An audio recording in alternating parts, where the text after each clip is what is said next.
బంధువులారా, ఉదయము 10 పుణ్యాలు చెప్పుకున్నాం. శరీరంతో చేసేవి 3, నోటితో చేసేవి అంటే వాక్కుతో చేసేవి 4, ఇక చివరిగా మనస్సుతో చేసే పుణ్యాలు 3. అవి తెలుసుకుందాం, పూర్తి అవుతుంది. మనస్సుతో చేసింది ఏదైనా అని మనకు తప్ప ఎవరికి తెలియదు. ఆ మనస్సుతో చేసింది వాక్కుతో చెప్పినప్పుడు ఇతరులకు తెలుస్తుంది. మనస్సుతో చేసినటువంటివి కర్మల ద్వారా తెలుస్తాయి. కేవలము మనస్సుతో చేసింది కేవలము ఆ వ్యక్తికి మాత్రమే తెలుస్తుంది. కనుక మనస్సుతో చేసే 3 పుణ్యాలు ఏమిటంటే, మొదటిది దయ అని చెప్పారు. దయ అంటే మెర్సీ అంటారు ఇంగ్లీష్లో. దయ చూపించడం, ప్రాణుల పట్ల, ఇతరుల పట్ల అయ్యో ఎంత కష్టం వచ్చింది, అయ్యో పాపం అనే ఒక ఫీలింగ్ అనమాట. దయ అంటే ఊరికే నోటితో అనడం కాదు, మనసులో ఆ భావన కలగాలి. అయ్యో నిజంగా ఇంత పెద్ద కష్టం వచ్చింది, అయ్యా చాలా కష్టం వచ్చింది, భగవంతుడా వాళ్ళ కష్టం తొలగించు అని మన మనసులో అనుకున్నాం అనుకోండి, అది కూడా పుణ్యమేనంట. పీడ బాగే నాశనం కావాలి, అట్లే కావాలి, ఇంకా అయితే ఇంకా సంతోషిస్తా, పండుగ చేసుకుంటా అని ఆలోచించామనుకోండి, అది పాపం, పుణ్యం కాదు. కాబట్టి దయ చూపించడం, దయ చూపిస్తే తప్పకుండా సహాయం చేయాలని ఏమీ లేదు. సహాయం వీలైతే చేస్తాం, చేయకపోవచ్చు. కానీ దయ చూపించడానికి దరిద్రం ఎందుకు? దయ చూపిస్తే ఖర్చు ఏమీ లేదు. కనుక ఎంతోమంది కష్టాల్లో, బాధల్లో, ఇబ్బందుల్లో ఉంటారు. అందరూ మనకు తెలియదు, కొన్ని మన దృష్టికి వస్తాయి. వచ్చినప్పుడు గమనించినప్పుడు అయ్యో పాపం ఎంత కష్టం వచ్చిందో అనుకుంటే అయిపోతుంది. కానీ వాటికి వ్యతిరేకంగా ఆలోచిస్తే ఏమవుతుందంటే అది పుణ్యం రాకుండా పాపం వస్తుంది. కాబట్టి దయ తలచడము. వాడు బిచ్చగాడు వస్తాడు, ధర్మం చేయండి అంటాడు, దయ చూపండి అన్నాడు, వాడు ధర్మం చేయండి అంటాడు. అదేంటో. కాబట్టి దయ తలచడం అంటే దయ అనే ఫీలింగ్ అనమాట, మెర్సీ ఫీలింగ్, భావన మనస్సులో.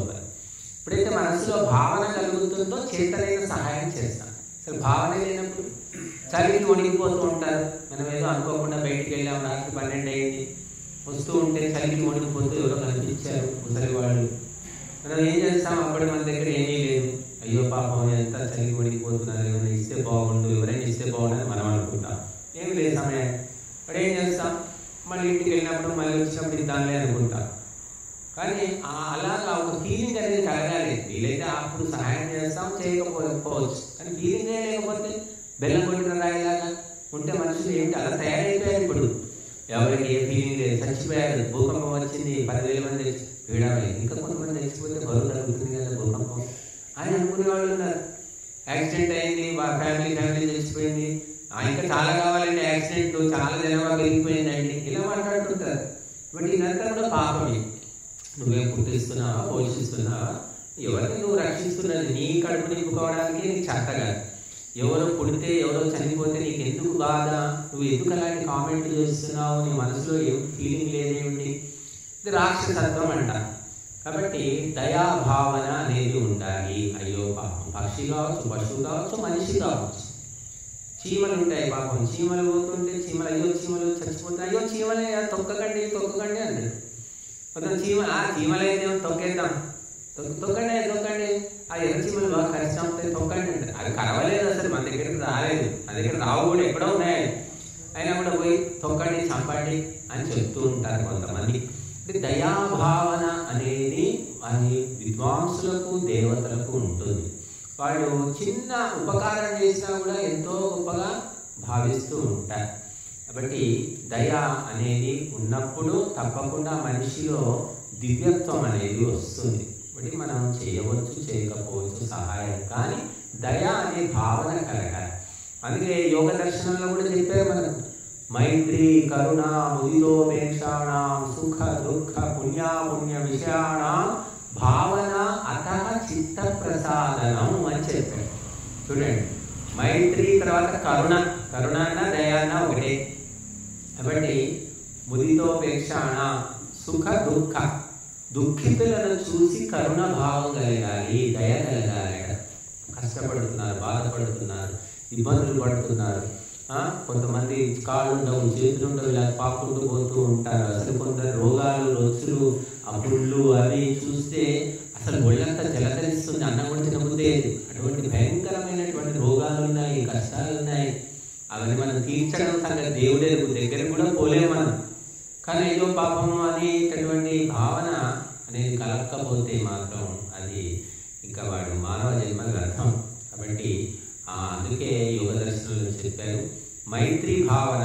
సుఖంగా ఉన్న వాళ్ళని చూసి మైత్రి భావన కలగాలి, మిత్రత్వ భావన కలగాలి. శత్రుత్వం కావు. నా ముందే వాడు 3 అంతస్తులు కట్టుకున్నాడు, నేను 30 ఏళ్ళ నుంచి ఉన్నా, నిన్నగా కమ్మ నుంచి వాడు 3 అంతస్తులు కట్టుకున్నాడు. సుఖపడే వాళ్ళని చూసి ఈర్షపడకూడదు. అందుకే మైత్రి భావన ఉండాలి. ఉంటే ఏమవుతుందంటే మనసు ప్రశాంతంగా ఉంటుంది, నిమ్మలంగా ఉంటాం, శాంతిగా ఉంటాం. మనకు లేదు ఒకరికి, మనకు లేని సుఖము ఒకరు అనుభవిస్తుంటే ఏడుస్తుంటారు కొంతమంది. అదేమవుతుందంటే ఈ జన్మలో నీకు ఎలాగో సుఖం లేదు, వచ్చే జన్మ కూడా అదే పరిస్థితి వస్తుంది. కాబట్టి మనము సుఖంగా ఉన్న వాళ్ళని చూసి మైత్రి భావన చేయాలి. దుఃఖాల్లో ఉన్న వాళ్ళని చూసి కరుణా భావన చేయాలి. వాళ్ళ పట్ల దయ చూపించాలి. అయ్యో పాపం, అయ్యో అని మనసులో ఫీలింగ్ అనేది కలగాలి తప్ప మరీ కఠినంగా మనసు లోపల కానీ దరిద్రుడు, నాశనం కానీ ఇలా కొంతమంది రోడ్డు పరిసరాలు అనుకుంటూ ఉంటారు. అంటే సంబంధం లేని విషయాల్లో కూడా ఇంతకుముందు చెప్పాను, ఏదో యాక్సిడెంట్ అయింది, 10 మంది చచ్చిపోయారు, లేకపోతే భూకంపం వచ్చి వాళ్ళకి మనకి ఏం సంబంధం ఉంది? వాళ్ళు ఏమైనా మనకు చెడు చేశారా? మనం ఏమైనా అడిగారా? మనం ఏమైనా వాళ్ళని కాపాడతామా? ఏమీ లేదే. మరి అలాంటప్పుడు కనీసం అయ్యో పాపం అంటే ఏం రోగం, ఏం పోతుంది నీకు అంటే ఆ మనస్సు తెలియదన్నమాట. పాపము అలా అనకపోతే అది పుణ్యం రాదు. అయ్యో పాపం అంటే పాపం పుణ్యం వస్తుంది, అంత మాత్రంతో పుణ్యం వస్తుందని కూడా చాలా మందికి తెలియదు. కానీ నాశనం కానీ మొత్తం ప్రపంచం తొందరగా నాశనం అయితే పీడ అవుతుంది. ఎంతమంది చచ్చిపోతే అంత మంచిదండి అని కొంతమంది కామెంట్ చేస్తుంటారు. అది గొప్ప తెలివి అనుకుంటారు. కాబట్టి దయ అనేది అవసరము. పశువులు, పక్షులు, జంతువులు, కొన్ని ఉడతలు ఉంటాయి, చెట్ల మీద నుంచి చిన్న చిన్న పిల్లలు పడిపోయి కొట్టుకుంటూ ఉంటాయి.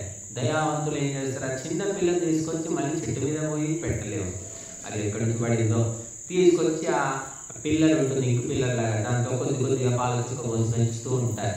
అది కాస్త పెద్ద అయిన తర్వాత వెళ్ళిపోతుంది. అంత దయ ఉన్న వాళ్ళు కూడా ఉన్నారు. చీమలకు చక్కెర వేసేవాళ్ళు ఉన్నారు, చీమల్ని చంపి నలిపి పారేసే వాళ్ళు ఉన్నారు, వెతుకుంటూ పోయి చీమలకు చక్కెర కలిగేవాళ్ళు ఉన్నారు, పక్షులకు ఏదో గింజలు చల్లేవాళ్ళు ఉన్నారు.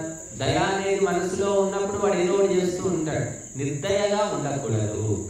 అందుకే యోగ దర్శనంలో మనసు ప్రశాంతంగా ఉండాలి, ఏకాగ్రం కావాలి, నీకు శాంతి కావాలి అంటే ఇటువంటి భావన కలిగి ఉండు అని చెప్పారు. భావన అంతే, డబ్బులేం ఖర్చు అయ్యేది లేదు. ఇది మానసికంగా ఫీలింగ్ అనమాట. ఆ ఫీలింగ్ వల్ల ఏమవుతుందంటే నువ్వు శాంతిగా ఉంటావు. కనుక ఆ మనస్సు శాంతిగా ఉండాలంటే ఆ ఆలోచన విధానము, ఆ ఫీలింగ్స్ కూడా పాజిటివ్గా ఉండాలి, అనుకూలంగా ఉండాలి. ఇప్పుడు దయ అనేది ఒకటి చెప్పారు. తర్వాత రెండవది నిస్పృహ. నిస్పృహ అనే దాని వల్ల కూడా మనకు పుణ్యం వస్తుంది అని. నిస్పృహ అంటే ఏమిటి అంటే, స్పృహ అంటే ఆసక్తి, నిస్పృహ అంటే అనాసక్తి. చెడు విషయాల పట్ల ఆసక్తి లేకపోవడము. ఎవరో ఏదో చెప్పుకుంటున్నారు, ఎవరి మీద ఏదో చెప్పుకుంటున్నారు, మనకేం సంబంధం లేదు, కానీ పిచ్చి మాటలు రెక్కించి వినడం అంటే ఆసక్తి అన్నమాట. ఆసక్తి అనేది ఉండకూడదు. చెడు విషయాల్లో నిస్పృహగా ఉండాలి. ఎవరో భార్య భర్త పోట్లాడుకుంటున్నారు రోడ్డు మీద, నీకేం సంబంధం లేదు, నీకు వచ్చేది లేదు, పోయేది లేదు. పని మానుకొని మరి కొంతమంది ఎదురు చూస్తూ ఉంటారు, భార్య భర్తను కొడతారు, భర్త భార్య కొడతారు, ఎవరు గెలుస్తారు, ఏమవుతుంది అని. కనుక మనకు సంబంధం లేని చెడు విషయాల పట్ల నిస్పృహగా ఉండాలట. ఉంటే అది కూడా పుణ్యమే అన్నారు. పట్టించుకోకూడదు, నీకు అవసరం లేదు కదా, ఎందుకు రుద్దుకుంటున్నావు, ఎందుకు ఖండించుకుంటున్నావు, వచ్చేది ఏమిటి? కాబట్టి లోకంలో అనేక పనికిమాల విషయాలు ఉన్నాయి, చెడ్డ విషయాలు ఉన్నాయి, పనికిమాలనే ఉన్నాయి, ఎన్నో రకాలు ఉన్నాయి. వాటి గురించి పట్టించుకోకుండా ఉండడం నిస్పృహ భావం అంటారు. యోగులు నిస్పృహగా ఉంటారు. కాబట్టి మన నిస్పృహ భావం అవసరం. చాలా మందికి ఊళ్ళో విషయాలన్నీ అవసరం. అది అవసరమా, దానివల్ల లాభం ఉందా, నష్టం ఉంది, ఏమి ఉండదు. వాళ్ళు ప్రతి పనికిమాలని నెత్తికెక్కించుకుంటారు, గుర్తు పెట్టుకుంటారు, చెప్తుంటారు కూడా, ప్రచారం చేస్తుంటారు అన్నమాట, ఉచిత ప్రచారం. అది పుణ్యం అనుకుంటారు. పుణ్యం కాదండి. మనకు సంబంధం లేనిది, ప్రపంచానికి నష్టం కలిగించనివి వ్యక్తిగత విషయాలు మనకేం అవసరం? కాబట్టి అది నిస్పృహ భావన అనేది ఉండాలి, అందువల్ల పుణ్యం వస్తుంది అని చెప్పారు. తర్వాత మూడవది చాలా సూక్ష్మమైనటువంటిది ఏమిటంటే శ్రద్ధ. మనస్సు లోపల శ్రద్ధ అనేది ఎలా ఉంటుంది, ఎవరు చూడలేదు, కానీ ఆ శ్రద్ధ మనస్సులో ఉంటుంది.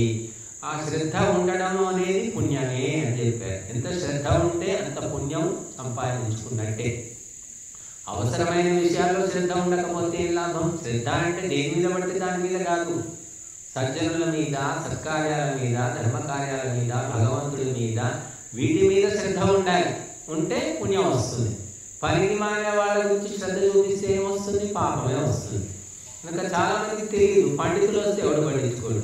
వాళ్ళు వచ్చారంటే మాత్రం ఇట్లా గజగజ వణుకుతుంటారు, అన్ని మర్యాదలు చేస్తుంటారు. మేము చాలా చోట్ల చూసామండి. మేమైతే ఎప్పుడు పోం కదా, ఎప్పుడో ఒకసారి వెళ్తాను ఎవరికి పోయినా కూడా. ఆవిడ కొడుకు కానీ కోడలు కానీ ఎవరైనా చుట్టాలు ఎప్పుడు వస్తూనే ఉంటారు కదా వాళ్ళు. కానీ వాళ్ళకి చాలా ప్రాధాన్యం ఇస్తుంటారు, శ్రద్ధ చూపిస్తూ ఉంటారు.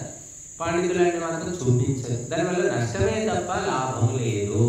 కనుక ధార్మికమైన ఆధ్యాత్మికమైన విషయాల పట్ల, వస్తువుల పట్ల శ్రద్ధ అనేది అవసరం. కొంతమంది శ్రద్ధ ఉంటుంది, చాలా విపరీతంగా ఉంటుంది. తాత మీద శ్రద్ధ, తాత వాడుకున్న వస్తువుల మీద శ్రద్ధ, మామయ్య మీద శ్రద్ధ, తల్లి మీద శ్రద్ధ. మన పేపర్లో తల్లిదండ్రులు చనిపోతే వాళ్ళు ఎంతో కష్టపడి పెంచారట, వాళ్ళ విగ్రహాలు పెట్టి పూజలు చేస్తున్నాడు.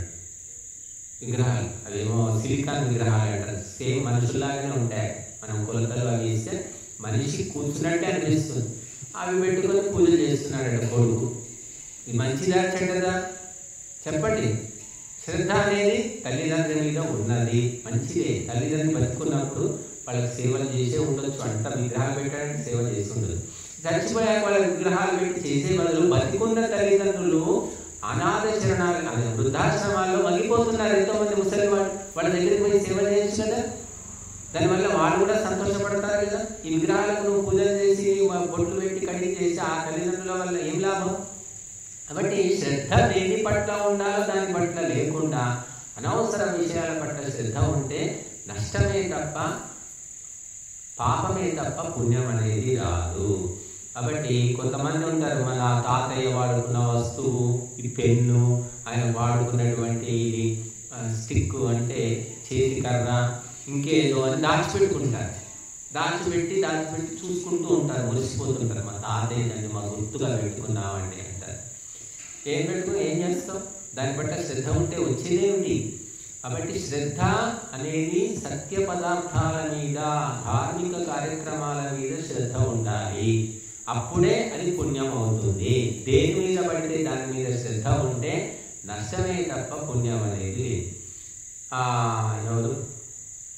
రామానుజాచార్యుల జీవితంలో చదువుతాం మనం. ధనుర్దాస్ అని ఒక గొప్ప ధనికుడు ఆయన కాలంలో, అప్పట్లో శ్రీరంగపట్నంలో. ఆయనకు భార్య అంటే విపరీతమైన శ్రద్ధ. ఆ భార్య కూడా చాలా సౌందర్యవంతురాలు, గుణవంతురాలు, ఎన్నో లక్షణాలు ఉన్నాయి. ఆమె రోజు కావేరీ నదిలో స్నానం చేయడానికి వెళ్ళేది. వెళ్తే ధనవంతులు, వెనక చెలికత్తలు అందరూ ఉండేవాళ్ళు. ఈయన ఏంటి, భార్య అంటే ఇష్టం కాబట్టి గొడుగు పట్టుకొని, భార్య గొడుగు పట్టుకొని తీసుకుని పోయేవాడు. ఊరంతా ప్రచారం, భార్యకి ఇట్లా గొడుగు పట్టి తీసుకెళ్తాడమ్మా, ఇటువంటి సౌందర్యం మేము ఎక్కడ చూడలేదు, ఇంత శ్రద్ధనా, భార్య అంటే ఇంత ప్రేమనా అని పేరు. రామానుజాచార్యుని శిష్యుడు ఆయన, భక్తుడు. తెలిసింది, శిష్యుడు మిగతా వాళ్ళంతా చెప్పారు ఆయనకు. మరి ఇట్లా భార్య అంటే ఇట్లా వ్యామోహం అండి, బాగా ఆమె పట్టించుకుంటాడు, ఇలా శ్రద్ధ అని చెప్తే ఆయన నీ భక్తుడు, ఏం భక్తుడు ఆయన అని కూడా అంటారు. ఇంకా అంటే రామానుజాచార్యుల వారు నవ్వి ఊరుకున్నారు. సందర్భం వచ్చినప్పుడు ఆయన భక్తి ఏమిటో బయట పెడతా అని చెప్పేసి ఊరుకున్నారు అన్నమాట. తర్వాత ఆయన ఏం చేశాడు, తన శిష్యులకు చెప్పి ఇంట్లో ఉన్నటువంటి నగలు, నాణ్యాలన్నీ ఒక రాత్రి పోయి దొంగిలించుకొని రండి అని చెప్పాడు. పడితే వెళ్ళారు. వెళ్ళేసరికి పడుకొని నిద్రపోతుంటే ఇంట్లో అన్ని వస్తువులు తీసుకుంటుంటే అలికిడికి మేలుకున్నారు వాళ్ళు. మేలుకొని ఎవరు మీరు అంటే దొంగలము. ఏంటి, ఎందుకు వచ్చారు? నేను తీసుకెళ్తున్నాము, తీసుకుపోండి, మీకు ఏమేమి కావాలని తీసుకుపోండి అన్నారు వాళ్ళు ఇద్దరు. ఆశ్చర్యం వేసింది వీళ్ళకి. ఇదేమిటి, ఎవడైనా ఇల్లు దోసుకోపోయేవాడిని దోసుకోపోమంటారా? దోసుకోపోమంటున్నారు. విచిత్రం అనిపించి అయినా మూట కట్టుకున్నారు, వెళ్ళిపోయారు.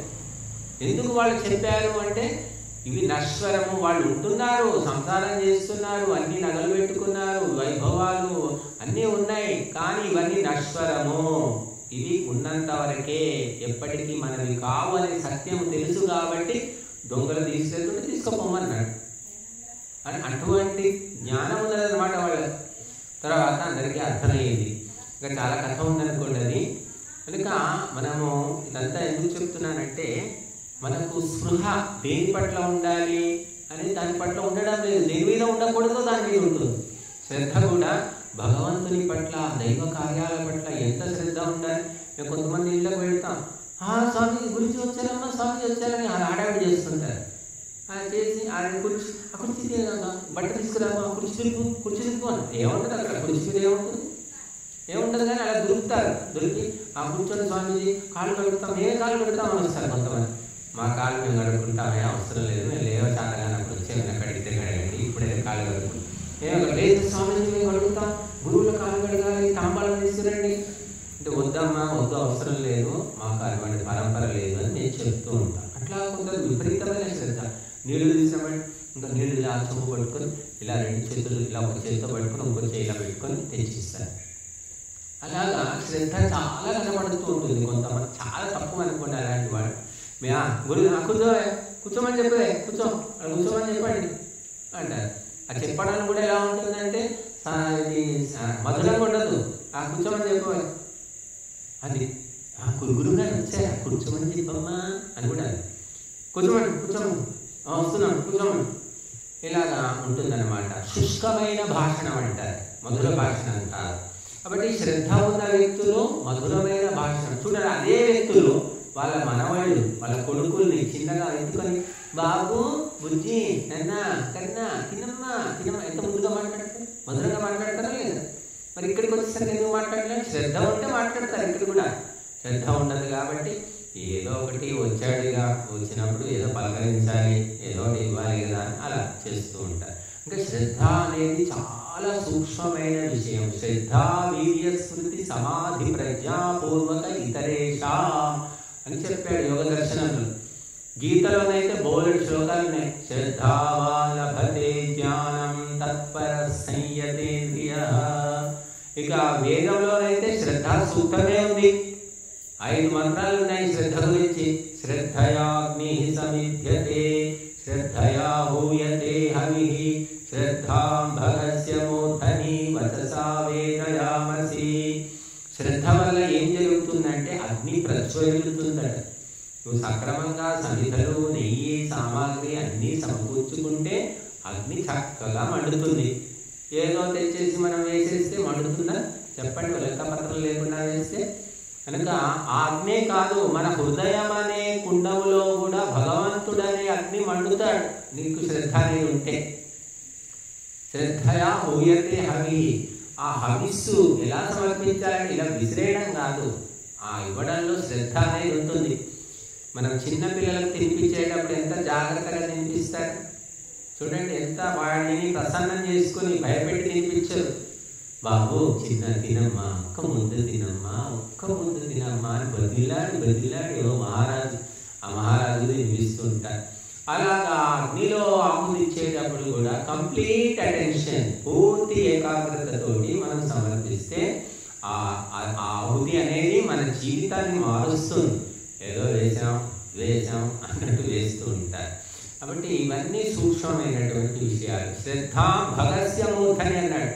ఐశ్వర్యానికి అది కిరీటం, శిఖరం అట ఈ శ్రద్ధ అనేది.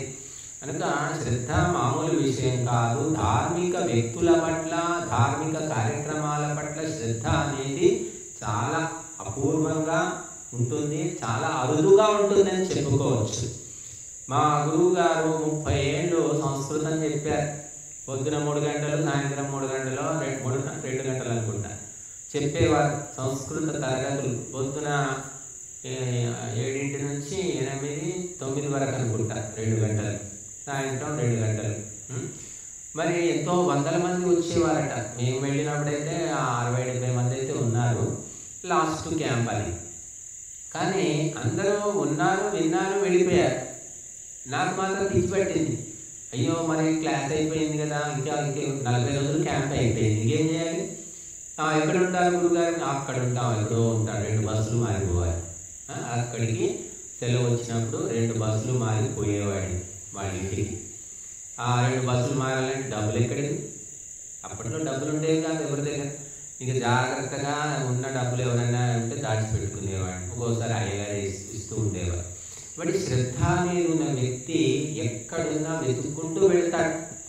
తాగుబోతుకు తాగుడు మీద శ్రద్ధ ఉంటుంది, వాడు ఎలాగో ఒకలా తాగుతాడు, ఎక్కడో సందు చేసుకుని తాగున మాత్రం ఉండడు. అదే శ్రద్ధ ధార్మిక విషయాల పట్ల ఉంటే మనిషిలో మార్పు వస్తుంది. వాల్మీకి దొంగ, దోపిడీ దొంగ, అటువంటి వ్యక్తి నారదుడు చెప్పిన ఉపదేశం వల్ల అతనిలో శ్రద్ధ కలిగింది, మార్పు కలిగింది, ఒక మహర్షి అయిపోయాడు చెప్తున్నారు.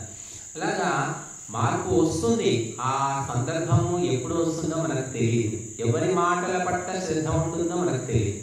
ఎంతోమంది చెప్తుంటారు, నేను చెప్తే వినట్లేదండి స్వామీజీ, మీరని చెప్పండి కొంచెం అంటారు. కొంతమంది మేము వెళ్ళినప్పుడు ఇలా చెప్పండి కొంచెం స్టార్ట్ వచ్చి చెప్తూ ఉంటారు. మీరే చెప్పలేదు, చెప్తే చెప్పండి, మీరు చెప్పి చూడండి అంటారు. ఒక్కోసారి వింటారు కదా, విచిత్రం. ఏదో ఒక పూట పోయి అలాగా ఒక 5 నిమిషాలు 2 నిమిషాలు 4 మాటలు చెప్తే విన్నవాళ్ళు ఉన్నారు, గంటలు చెప్పినా వినవాళ్ళు ఉన్నారు. కనుక ఈ శ్రద్ధ అనేది ఎప్పుడు ఎవరి మీద కలుగుతుందో తెలియదు, కానీ కలగవలసింది మాత్రము ధార్మిక విషయాల మీద, దైవం మీద, దేశం పట్ల. ఇలాగా మనము శ్రద్ధ కల్పించుకుంటే దానివల్ల ఉన్నతి అనేది ఉంటుంది. అలాగే అది పుణ్యం అని కూడా చెప్పారు. దేశం అంటే శ్రద్ధ. మనం స్వదేశీ వస్తువులే వాడుకోవాలి, విదేశీ వస్తువులు వాడుకోకూడదు. ఒకప్పుడు ఏమిటి, ఒంటి మీద బట్టలన్నీ తీసి కుప్ప పోసి తగలబెట్టారు. ఇవి లండన్లో తయారయ్యాయి, అమెరికాలో తయారయ్యాయి. ఈ వస్తువులు మేము ఎందుకు వాడాలి, ఈ బట్టలు మేము ఎందుకు కట్టుకోవాలని స్వాతంత్ర్యం రాకముందు విదేశీ వస్తు బహిష్కరణ అని వాళ్ళు తగలబెట్టేశారు. మనం ఇప్పుడేమో మొత్తం విదేశీ వస్తువులే వాడుతున్నాం. ఎందుకంటే భావన పోయింది. ఇప్పుడు భావన ఉంటే అసలు తీసుకోం కదా. కాబట్టి మనసు లోపల భావన ఉన్నప్పుడు, సమయం వచ్చినప్పుడు అది బయటపడుతుంది. అసలు భావనే లేనప్పుడు, అందుకే అంటుంటారు కడుపులో లేనిది కావలించుకుంటే వస్తుందా అని. అలాగా మనసులో భావన ముఖ్యమైనటువంటిది.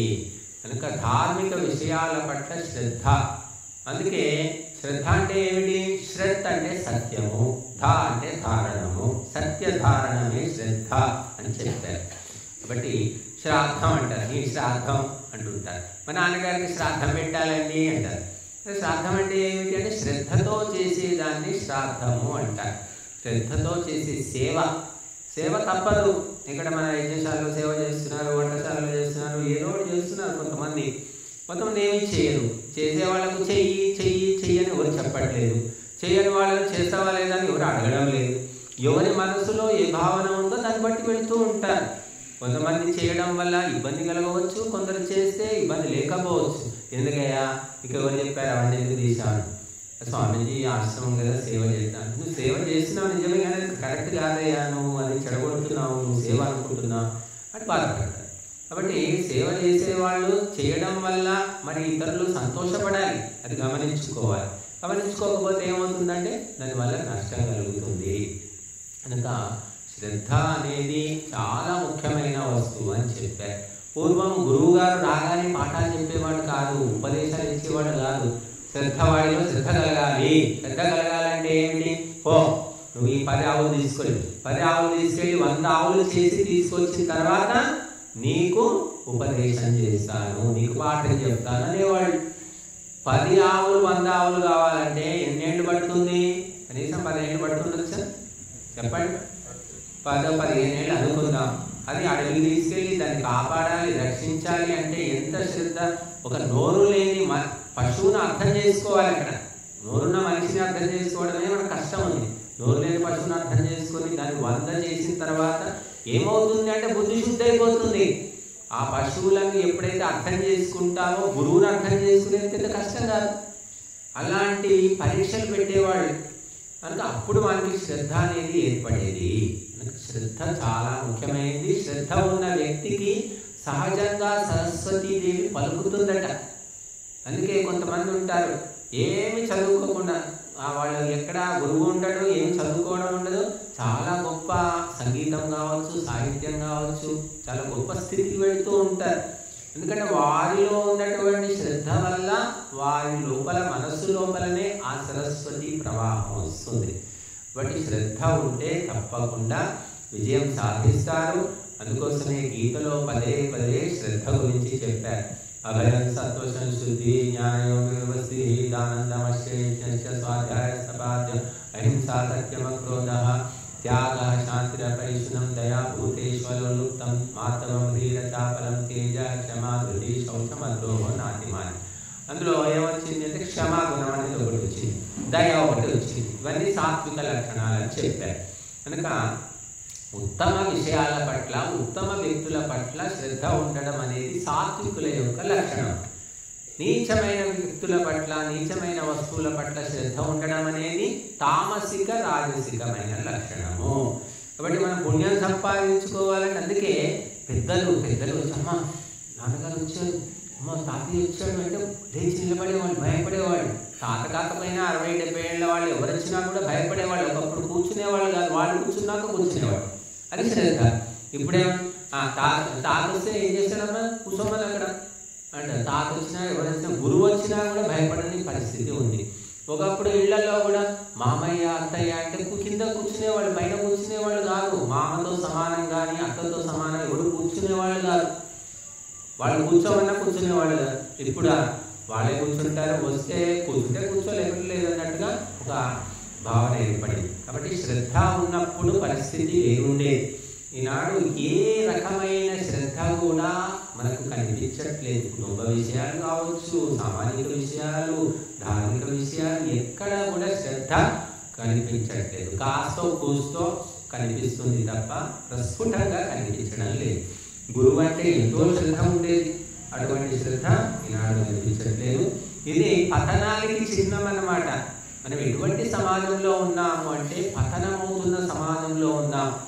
కాబట్టి ధార్మిక ఉత్తమ విషయాల పట్ల శ్రద్ధ ఏర్పడాలంటే మామూలు విషయం కాదు.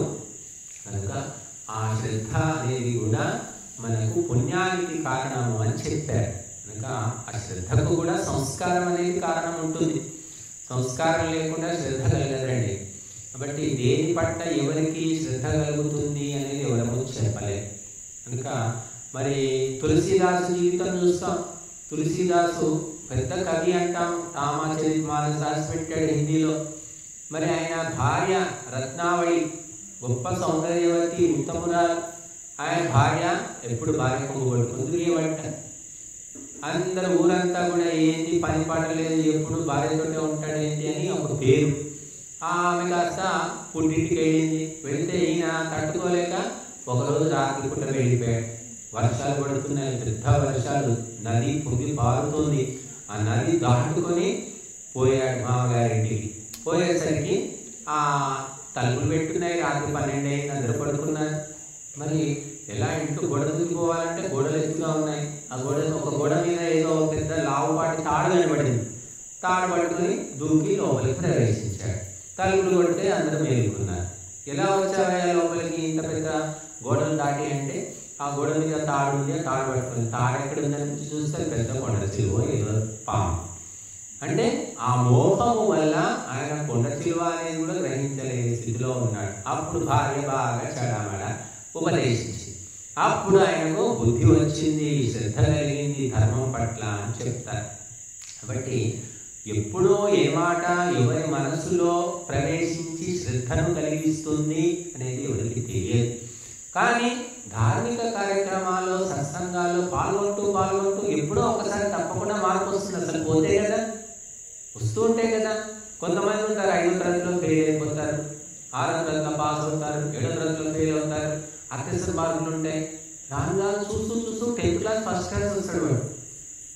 ఎలా వచ్చిందంటే అలా మార్పు వస్తూ ఉంటుంది అన్నమాట. నిరంతరం స్కూల్కి పోతూ ఉంటే మార్పు వస్తుంది, అది స్కూల్కి పోతుంటే మార్పు వస్తుంది. సత్సంగం కూడా అంతే. సత్సంగానికి, ధార్మిక కార్యక్రమాలకు వస్తూ ఉంటే ఎంతో కొంత అంటుతుంది. సంవత్సరానికి ఒకసారి, 6 నెలలకు ఒకసారి కేవలం ముఖ దర్శనం ఒకటి చూపించడం అని ఇక్కడ చూసిన. నేను వచ్చాను స్వామి, 6 నెలల కింద వచ్చాను. ఈ ఆశ్రమం ఓపెనింగ్ అప్పుడు మేము వచ్చాం కదా స్వామి. ఆ ఓపెనింగ్ అయ్యి 4 నెలలు అయింది కదా, అదే అప్పుడే మర్చిపోయారు అన్నాడు. 4 ఏళ్ల కింద వచ్చింది, ఒకసారి వస్తే వాడిని గుర్తుపెట్టుకోవాలి. వేల మందిని చూస్తూ ఉంటాం, అలా ఉంటారు కొంతమంది. కాబట్టి ధార్మిక సత్సంగ కార్యక్రమాల పట్ల శ్రద్ధతోటి ఆచరించాలి. నిరంతరం ఆచరిస్తూ ఉంటే మనలో మార్పు వస్తుంది తప్ప ఎప్పుడో ఒకసారి వస్తే మార్పు రాదు. కనుక నిరంతరం వెళుతూ ఉండాలి. అలాగే నేను చెప్పాను కదా, గురువు గారు 2 బస్సులు మారిపోవాలి, మళ్ళీ 2 బస్సులు మారి రావాలి, చాలా ఇబ్బందిగా ఉండేది. కానీ ఇష్టం కాబట్టి, శ్రద్ధ కాబట్టి పోతూ ఉండేవాడి. కనుక మనకు దేని పట్ల ఇష్టం ఉంటుందో దాని పట్ల శ్రద్ధ వస్తుంది సహజంగా.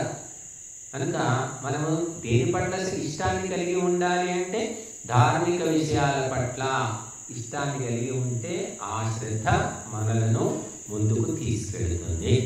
లేకపోతే పనికి మాలిన విషయాల పట్ల శ్రద్ధ ఉంటే మనం అధోగతి పాలైపోతాము. నేను చూస్తూ ఉంటాను, సహజంగా ఎవరు రాజకీయ నాయకులు, ఈ సర్పంచులు, ఎమ్మెల్యే రకరకాలు వస్తే జనం అంతా గుంపులు వచ్చేస్తారు. మరి వాళ్ళకి ఏమైనా మూటలు ఇస్తున్నారంటే లేదు. ఎందుకు వస్తారు అంటే వాళ్ళకి వాళ్ళ పట్ల ఇష్టం ఉంది, శ్రద్ధ ఉంది. గురువులు వస్తున్నారు, విద్వాంసులు వస్తున్నారంటే ఎవరు పట్టించుకోరు. ఈనాటి అటువంటి పరిస్థితి ఉంది. ఎందుకంటే వీళ్ళకి ధార్మిక విషయాల పట్ల శ్రద్ధ లేదు. కనుక ఎవరికి దేని మీద శ్రద్ధ ఉంటుందో అక్కడ స్పందన ఉంటుంది, అక్కడ శ్రద్ధ అనేది ఉంటుంది. లేనప్పుడు ఏం చేస్తాం? కనుక మనము శ్రద్ధను బట్టే ముందుకు వెళ్తాం. కాబట్టి ధర్మ కార్యక్రమాలకు శ్రద్ధ అనేది ప్రధానమైనటువంటిది. అందుకే ఏం చెప్పారంటే మనం ఎంత నెయ్యి పోసాం, ఎంత సామాగ్రి వేసాం, వీటన్నిటికంటే సూక్ష్మంగా కనిపించనిది ఏమిటి అంటే శ్రద్ధ. శ్రద్ధ అనేది ఆ దేవతలు మాత్రమే గుర్తుపడతారు. దేవతలకు ఇష్టమైనదంటే శ్రద్ధ. ఆ శ్రద్ధను మనం కలిగి ఉన్నామా లేదా ఎవరికి తెలుస్తుంది? శ్రద్ధాపూర్వకంగా ఆహుతులు వేస్తున్నామా, ఎలా వేస్తున్నామని. బట్ ఈ శ్రద్ధ అనేది మనిషికి చాలా ముఖ్యమైనటువంటి విషయము. ఆ శ్రద్ధతో మాత్రమే పూర్వం చాలా చూస్తుండేవాడు. అన్నదానం చేసినా సరే, ఏ కార్యక్రమం చేసినా ఎంతో శ్రద్ధగా చేస్తూ ఉండేవాడు. ఎందుకంటే అటువంటి ఏకాగ్రత ఉండేది. ఈనాడు వస్తువులు పెరిగిపోయాయి, వాహనాలు పెరిగిపోయాయి, పరికరాలు పెరిగిపోయాయి, యంత్రాలు పెరిగిపోయాయి. మనిషి చంచలమైపోయాడు, శ్రద్ధ చూపించలేకపోతున్నాడు. తల్లి ఒక మాట చెప్తే ఎంతో శ్రద్ధగా వినేవాడు. తల్లి చెప్పినట్టే నడుచుకున్న వాళ్ళు ఉన్నారు చచ్చిందాకా. ఇప్పుడు తల్లికే చెప్తున్నారు కూర్చోబెట్టి పాఠాలు. ఎందుకంటే ఇవంతా బుద్ధి చంచలమైపోయింది రకరకాల వాతావరణం వల్ల. కాబట్టి శ్రద్ధ వల్లనే మనము వేదమాతను తెలుసుకోగలుగుతాము. ఆ శ్రద్ధ అనేది లేకపోతే కేవలము భౌతికమైన స్థూలమైనటువంటి దృష్టితోటి తెలుసుకోలేదు. కనుక ఆధ్యాత్మిక గ్రంథాలు ఎందుకు అర్థం కావట్లేదు? రామాయణం ఉంది, భారతం ఉంది, భగవద్గీత ఉంది, వేదాలు ఉన్నాయి, ఉపనిషత్తులు ఉన్నాయి. ఎవరు ఎందుకు చదవట్లేదు? ఇంగ్లీష్ చదివేస్తున్నారు, ఫస్ట్ క్లాస్ వస్తున్నాయి, జాబులు చేస్తున్నారు, హిందీ చదువుతున్నారు, తెలుగు చదువుతున్నారు, సంస్కృతం చదివేవాడు, అందులో ఆధ్యాత్మిక గ్రంథాలు చదివేవాడు ఎవరు ఎక్కడ కనబడుతున్నారు? అంటే దానికి కావలసింది విశేషమైన శ్రద్ధ. ఎందుకంటే సూక్ష్మ విషయాలు అది లేదు కాబట్టి దాని జోలికి పోరు. అది ఉంటేనే ఆ గ్రంథాలు చదువుతాము, అర్థమవుతాయి. కాబట్టి విశేషమైన శ్రద్ధ కలగాలి అంటే ఎంతో పుణ్యం ఉండాలి, ఎన్నో జన్మల వాసన ఉంటే తప్ప సాధ్యం కాదు. కాబట్టి మనము క్రమక్రమంగానైనా సరే దయను, నిస్పృహ భావాన్ని, శ్రద్ధను పెంపొందించుకోవాలి. కొంతమంది ఈ నిస్పృహ అని చెప్పాను, అనాసక్తి అన్నమాట. మనకు సంబంధం లేనిది, మనకు అవసరం లేనిది విషయాల పట్ల ఆసక్తి ఉండకూడదు.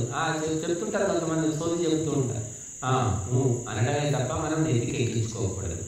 కనుక కొంతమంది మనకు అవసరమైన లేకపోయినా లోకల్ వ్యవహారం లోపల ఎంతోమంది ఎన్నో చెప్తూ ఉంటారు.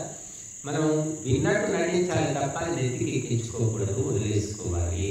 కాబట్టి మనస్సుతో చేసే 3 పుణ్యాలు దయ, శ్రద్ధ, తర్వాత నిస్పృహ, అనాసక్తి అని చెప్పారు. కాబట్టి మనం తప్పకుండా వీటి ద్వారా మనస్సు పవిత్రమవుతుంది, శుద్ధమవుతుంది, ఏకాగ్రమవుతుంది, నిరోధాన్ని కూడా పొందుతుంది అని చెప్పారు. ఓం శాంతి.